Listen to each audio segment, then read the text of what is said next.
Coucou, est-ce que ça t'arrive d'avoir mal à la tête et d'avoir des migraines, d'avoir mal à la tête, d'avoir la barre au niveau du front, d'avoir le sommet du crâne qui brûle ou derrière les yeux une sensation de lourdeur? Tout ça, en fait, c'est différents maux de tête.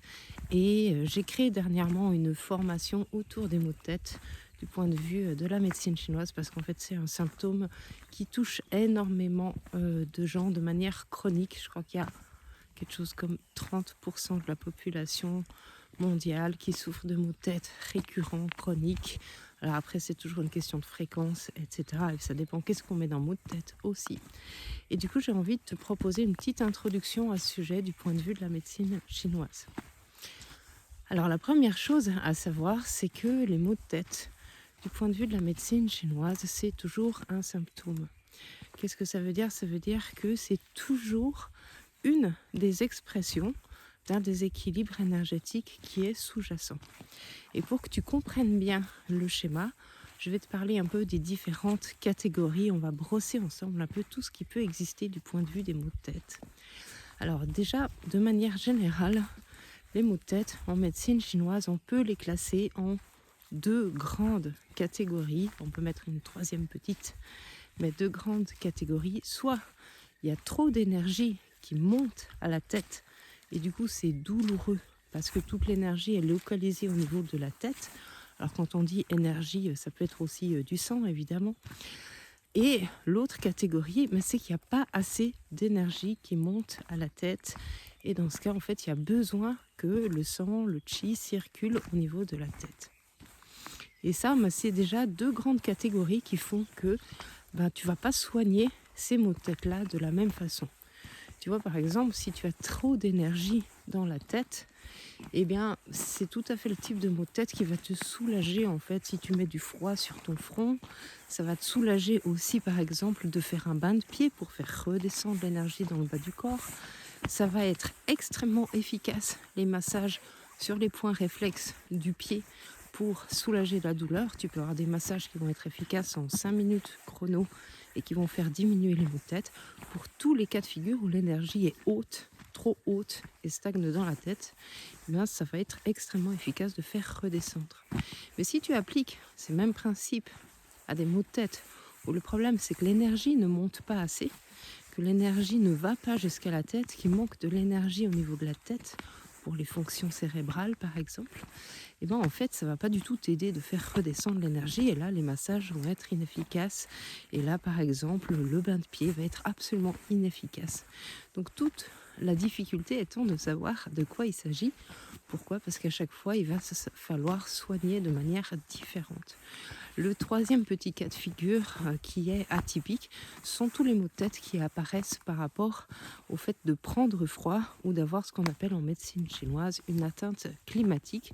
C'est quand tu as été exposé à un vent froid, à un vent chaud, à un vent humide et que derrière, tu tombes malade avec les symptômes classiques de frissons, de courbatures, de raideur de la nuque. Tu peux avoir de la fièvre par exemple, tu peux avoir des sensations de lourdeur.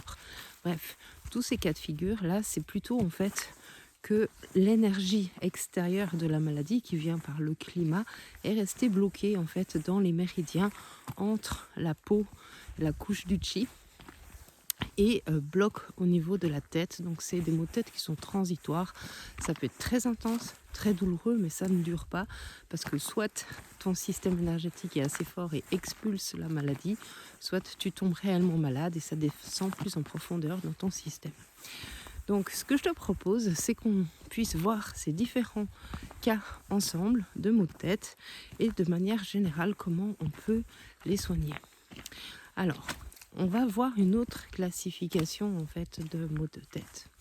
On va parler, comme je t'ai dit tout à l'heure, soit l'énergie monte trop à la tête, et bien souvent il s'agit d'une énergie yang, il s'agit d'une énergie feu, ou il s'agit de quelque chose qui bloque l'énergie dans la tête. Et dans ces cas de figure, on va être toujours sur ce qu'on appelle en médecine chinoise des cas de plénitude. Ça veut dire qu'il y a une énergie qui est en trop. Du coup, il faudra des plantes, des massages qui vont aider à drainer cette énergie et à l'enlever. Si tu as quelque chose qui est en excès, qu'il y a trop d'eau dans ta baignoire, il faut que tu enlèves le bouchon pour que celle-ci s'en aille. Ok ? Si tu as un cas de figure qui est opposé, à savoir que tu n'as pas assez d'énergie, là, il te faut surtout pas en fait avoir des plantes ou des massages qui enlèvent de l'énergie, parce qu'en fait, ça va diminuer encore plus ton énergie de base qui est insuffisante. Si ta baignoire est à moitié remplie et que tu te dis ça va pas suffire pour que je prenne un bain, enlever le bouchon ne va pas t'aider du tout à remplir. Alors je sais, la métaphore elle est un peu simpliste, néanmoins ça va t'aider en fait à comprendre. Du coup, ce qui est intéressant de savoir, c'est que les maux de tête en médecine chinoise, on peut les soigner de manière ponctuelle et symptomatique. C'est particulièrement efficace sur tout ce qui est de l'ordre de l'excès, et notamment les montées de yang du foie qui sont liées souvent à de la frustration, à du stress, à de la colère ou à des états liés à des excès alimentaires qui sont les maux de tête les plus fréquents qu'on retrouve à tous les âges confondus dans la population et qui sont un motif de consultation fréquente qui se soignent très bien.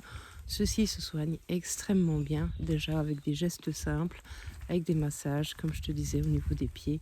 Ça va réagir très vite, avec des plantes, etc. Tous les cas de figure, en fait, qui sont liés à un vide dans ton énergie.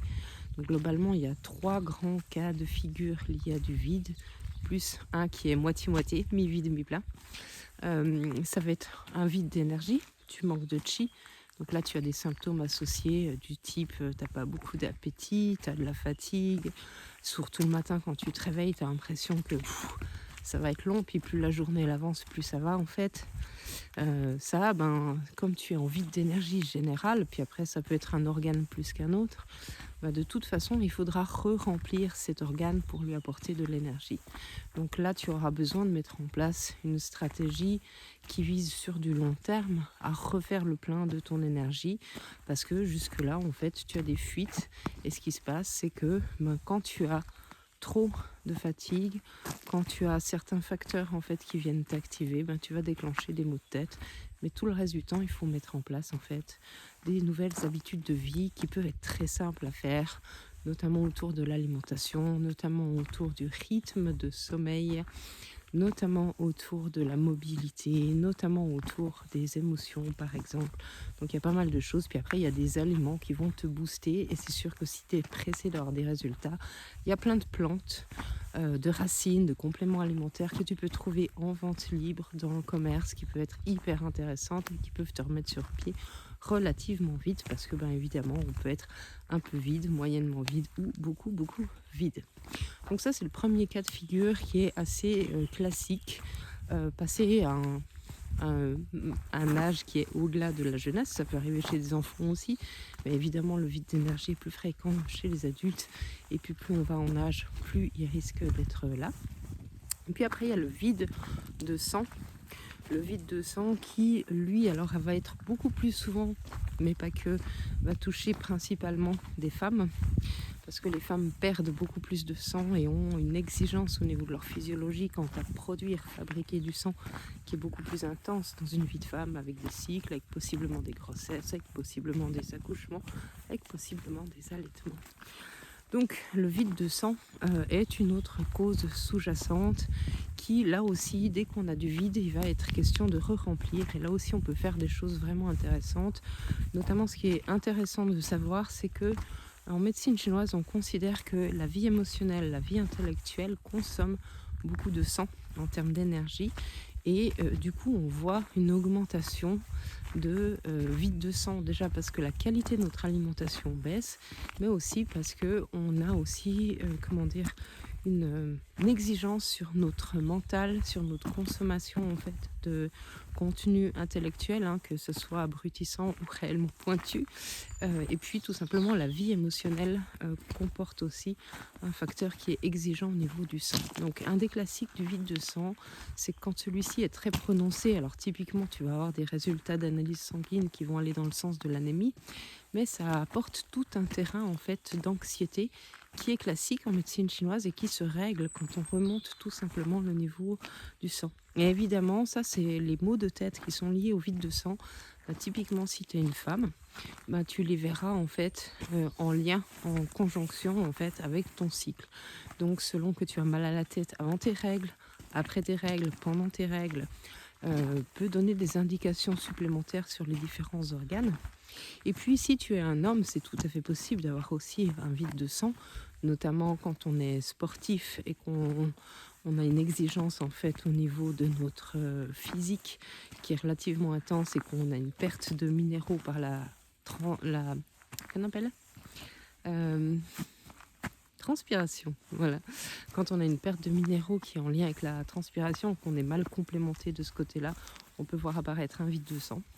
L'activité mentale, alors le classique, c'est les gens qui ont un job très intellectuel, qui passent toute leur journée sur un ordinateur, consomment aussi beaucoup de sang. Et puis après, les événements émotionnels, c'est pas parce que t'es un homme que t'es à l'abri de ce genre de truc. Donc voilà, ça se complémente aussi très bien au niveau des maux de tête qui peuvent apparaître, mais on va rééquilibrer aussi tout ce qui est derrière, et notamment ce terrain, comme je te disais, un peu anxieux plutôt, qui est propre en fait au vide de sang. Il y a une sensibilité émotionnelle qui est de plus en plus accrue à mesure que le vide de sang augmente.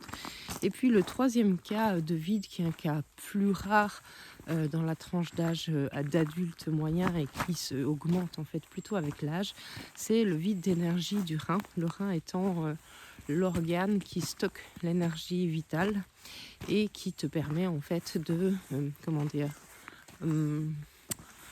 déployer ton énergie au quotidien. Le rein est, au niveau de la médecine chinoise, la source de toutes les énergies vitales. Donc ça veut dire que quand le rein est fort, il va pouvoir nourrir les autres organes. On peut un peu le considérer comme le parent en fait des autres organes du corps, parce que c'est lui qui va nourrir, donner à manger, faire fructifier en fait tous les autres organes. Donc quand le rein est fort du côté yin et du côté yang, il y a en général très peu de déséquilibre au niveau de la physiologie générale du corps du point de vue de la médecine chinoise. Par contre, en vieillissant ou avec des déséquilibres qui s'installent, le rein peut facilement venir compenser, comme par exemple quelqu'un qui aurait à la charge, comme un parent, qui aurait à la charge quelqu'un en fait qui a un handicap lourd et qui est difficile sur le long terme, en fait, à force de compenser, de compléter l'énergie manquante de cette personne, on peut s'épuiser. Donc le rein peut arriver à cet état-là. Ça arrive plus dans la tranche post 40 ans, 45 ans et plus. Ça peut arriver selon ton mode de vie, selon ton niveau d'énergie de naissance, que d'être touché avant. Mais par exemple, ce cas de figure, il est extrêmement rare chez les enfants et chez les jeunes. Donc ça, c'est les 3 cas de vide qui demandent en fait nécessairement de mettre en place un travail d'hygiène de vie et de complémentation avec des plantes, avec de l'alimentation, de la diététique, etc. sur du long terme pour remplir. La bonne nouvelle, c'est qu'en fait, il y a tous les autres cas de figure qui sont liés à de l'excès. Alors, ça ne veut pas dire que quand on a de l'excès, il ne faut pas faire bouger son hygiène de vie, attention. Mais ça veut dire que sur le côté symptomatique des maux de tête, on va être beaucoup plus efficace. Je te refais l'image de si j'ai des maux de tête parce que j'ai un vide de chi et que le chi ne monte pas à la tête, c'est pas en m'envoyant une cuillère d'une plante qui me booste, comme par exemple du ginseng, que dans 5 minutes j'aurai plus mal à la tête, parce que je vais pas compléter le manque d'énergie que j'ai creusé en fait sur des années en quelques minutes avec une prise de plante. Okay, il me faudra du temps, et donc en symptomatique on peut avoir des massages qui vont faire du bien, mais ça va être moins efficace et moins flagrant sur le côté waouh, c'est magique. Ok, donc ce que je tiens à te mettre en évidence, c'est que la médecine chinoise, notamment au niveau des massages, de l'acupressure, la stimulation des points de méridien, c'est particulièrement efficace sur tout ce qui a à voir avec de l'excès. C'est beaucoup moins significatif, ça peut l'être, ça peut marcher, mais c'est moins significatif sur quelque chose qui a du vide. Pourquoi ? Parce qu'on ne nourrit pas la matière avec juste de l'énergie qu'on fait circuler. C'est un peu un leurre. Tu sais, c'est les histoires des comptes circulants où on déplace de l'argent d'un côté et de l'autre, mais en fait, quand c'est vide, quoi. Donc c'est un peu la même histoire avec le chi et les histoires de vide de sang, vide de chi ou vide de l'énergie du rein. Donc la bonne nouvelle, c'est que pour tous les autres cas de figure, en fait, apprendre les quelques petites techniques qui vont te permettre de faire la différence pour comprendre en fait d'où vient ton mal de tête, avoir ce qu'on appelle une étiologie, hein, qui est en fait avoir l'historique de comment c'est arrivé et qu'est-ce qui a enclenché ça, et pouvoir le reconnaître tout simplement en fait avec les différents symptômes. Parce que ce qu'il y a de super intéressant en fait autour de la thématique des maux de tête en médecine chinoise, tout simplement, c'est que l'autodiagnostic est très accessible. Hein, tu vois, si tu as déjà été chez un acupuncteur, un praticien en médecine chinoise, il t'a pris le pouls, il a observé ta langue, il t'a posé des questions. Là, globalement, en fait, les signes sont très faciles pour quelqu'un qui n'a même pas en fait les prérequis en médecine chinoise pour comprendre. Pourquoi ? Parce qu'on va s'appuyer sur la localisation. Où est-ce que tu as mal ? Est-ce que tu as mal d'un côté, des deux côtés ?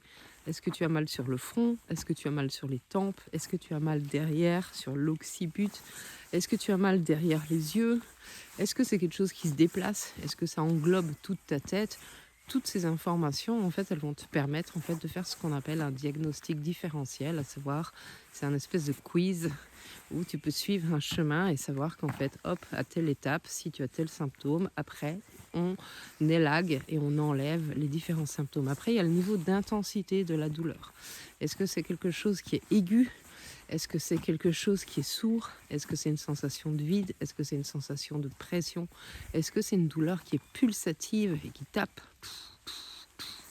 Des fois, tu entends même le sang passer dans tes tempes, tellement ça tape bien fort. Ça, c'est typique de la montée de yang du foie, du feu du foie aussi. Donc, tous ces différents signes, en fait, ils te permettent d'aller et d'affiner de plus en plus vers ton diagnostic. Ensuite, tu vas pouvoir apprendre aussi, tiens, en fait, c'est pas du tout la même chose, quelque chose qui apparaît soudainement, ou d'une minute à l'autre, bam, tu as mal à la tête et c'est tout de suite très intense, ou est-ce que c'est des maux de tête qui sont arrivés un peu de façon sourde ? Tu sais, tu t'es levé le matin et en fait, tu te dis, j'ai une petite gêne, mais ça va passer, je vais rien prendre. Et puis à mesure de la journée, ça empire. Est-ce que ton mal de tête, il se déplace, etc. Et puis après, les autres questions, hein, elles sont assez intéressantes aussi, ne serait-ce que pour toi, à titre d'information, pour te connaître mieux et plus t'observer. C'est qu'est-ce qui t'améliore ? Qu'est-ce qui te fait du bien quand tu as ce mal de tête-là ? Est-ce que te coucher te fait du bien ? Par exemple, pour tous les cas de vide, que ce soit vide d'énergie, vide de chi, vide de rein, dès que tu te couches, ça va mieux. Par contre, pour tous les cas d'excès, et notamment les excès liés au foie ou au feu, en général, te coucher, c'est une très mauvaise idée. Ça aggrave tes douleurs. Par contre, ces personnes qui seront aggravées par la position d'être couchées, en général, elles vont se sentir bien en position assise. Et donc, c'est vachement intéressant, en fait, d'apprendre, parce que en faisant ça pour toi, tu vas déjà te connaître de mieux en mieux, comprendre et compiler petit à petit des tips et des choses que tu peux faire, mais aussi ça va t'aider pour accompagner potentiellement tes proches. Donc voilà une petite introduction sur ce cours que je prévois de faire sur la médecine chinoise, spécifiquement pour soigner les maux de tête, avec des moyens simples en toute autonomie, à savoir du massage, des plantes que tu peux trouver dans le commerce sans prescription. Certaines, tu les as même déjà dans ta cuisine, j'en suis certaine. Et donc, ça va te donner des pistes pour travailler en profondeur.